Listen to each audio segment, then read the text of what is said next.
Karena skenario sebelumnya itu sudah terbantahkan semua, dan sekarang tolong jangan ada skenario lagi.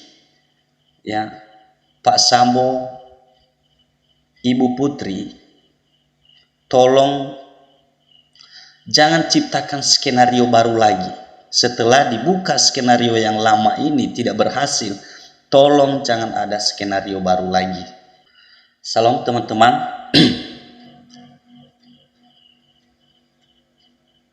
Saat ini kita akan coba membahas dimulai dari sangkaan yang disangkakan kepada keempat tersangka, yakni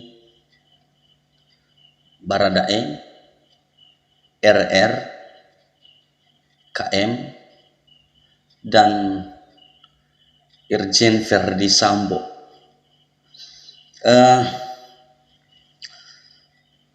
Untuk kita membahas lebih lanjut, kita saksikan dulu cuplikan video berikut ini.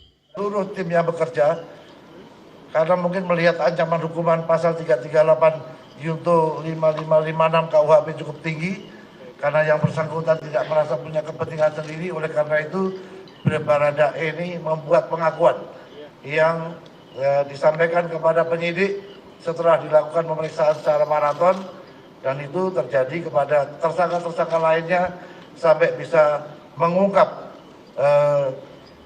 tabir kejadian yang selama ini menjadi tanda tanya masyarakat. Apakah benar terjadi tembak-menembak atau ada kejadian lain yang disembunyikan dari laporan yang dilakukan. Selama proses penyidikan yang dilakukan, Barreskrim Polri telah menetapkan 4 orang tersangka. Yang pertama, Barada RE. Yang kedua, Bribka RR. Yang ketiga, tersangka KM. Yang terakhir, Irjen Pol FS. Dengan peran dan persangkaan masing-masing tersangka sebagai berikut. Barada RE telah melakukan penembakan terhadap korban. Tersangka RR turut membantu dan menyaksikan penembakan korban. KM turut membantu dan menyaksikan penembakan terhadap korban.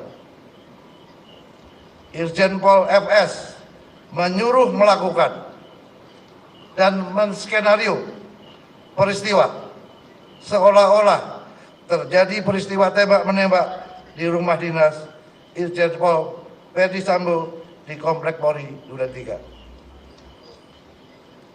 Berdasarkan hasil pemeriksaan keempat tersangka, menurut perannya masing-masing, penyidik menerapkan pasal 340, subsidiar pasal 338, junto pasal 5556 KUHP dengan ancaman maksimal hukuman mati, penjara seumur hidup, atau penjara selama-lamanya 20 tahun. Demikian Bapak Kapolri yang dapat kami sampaikan. Mudah-mudahan ini bisa memberikan jawaban kepada masyarakat atas keseriusan institusi Polri untuk menjaga marwahnya kepada masyarakat. Terima kasih. Assalamualaikum warahmatullahi wabarakatuh. Baik, terima kasih Pak Kabar Eskrim. Jadi rekan-rekan, saya kira sudah jelas tadi. Oke teman-teman,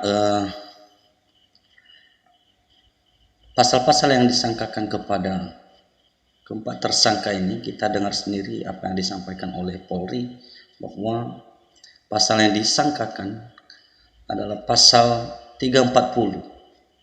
340 ini adalah pembunuhan berencana. Subsidiar 338, junto pasal 55 dan 56. Dengan ancaman adalah hukuman mati, penjara seumur hidup, atau penjara selama-lamanya 20 tahun. Kalau kita melihat dari kasus ini teman-teman, banyak sekali yang menginginkan bahwa kasus ini sangat cocok jika bukan hanya sekedar ancaman, bahkan memang layak ya untuk dilakukan hukuman mati ya kepada khususnya aktor ya, khususnya aktor. Karena kita tahu tadi penjelasan dari Polri juga bahwa peran mereka masing-masing itu berbeda. Baradae adalah melakukan penembakan atas perintah daripada FS, Ferdi Sambo, sedangkan dua orang lainnya, RR dan KM, mereka itu membantu dan menyaksikan. Ya. Jadi aktor di balik semua ini adalah Ferdi Sambo. Saya percaya bahwa Ferdi Sambo sudah merencanakan ini sangat matang sekali. Karena seorang jenderal 2 bintang gitu loh, tidak mungkin melakukan atau mengeksekusi seseorang seketika saja. Ya tentu dia sudah merencanakan dengan matang. Maka hal ini kemudian yang membuat kita berpikir bahwa sangkaan-sangkaan atau ancaman-ancaman yang layak ya diterima oleh Ferdi Sambo ya sudah ramai diperbincangkan. Banyak sekali yang berkata bahwa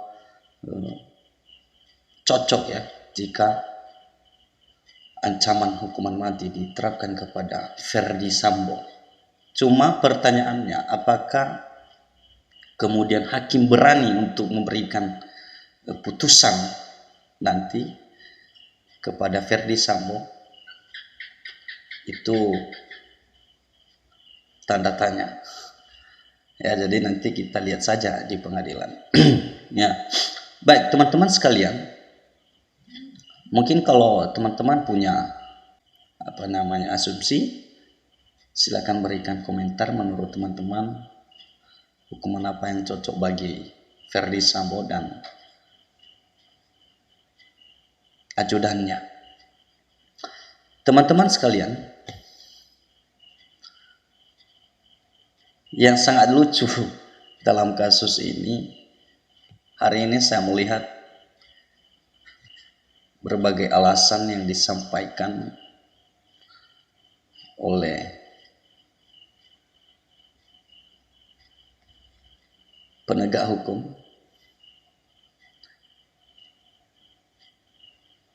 karena masih didalami terkait motif daripada pembunuhan ini. Nah, lucunya Mahfud MD pada hari ini mengatakan bahwa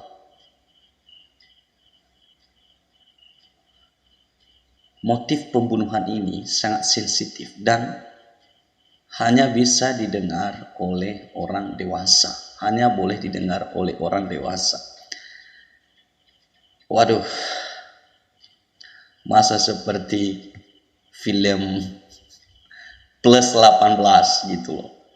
Kok semacam itu? Ya, jadi lucu sekali teman-teman ya. Kok bisa motif pembunuhan ini hanya bisa didengar oleh orang dewasa? Ini pernyataan Menko Polhukam. Hanya bisa didengar oleh orang dewasa karena motif daripada kasus ini sangat sensitif katanya. Jadi sensitif bagaimana? Apakah kemudian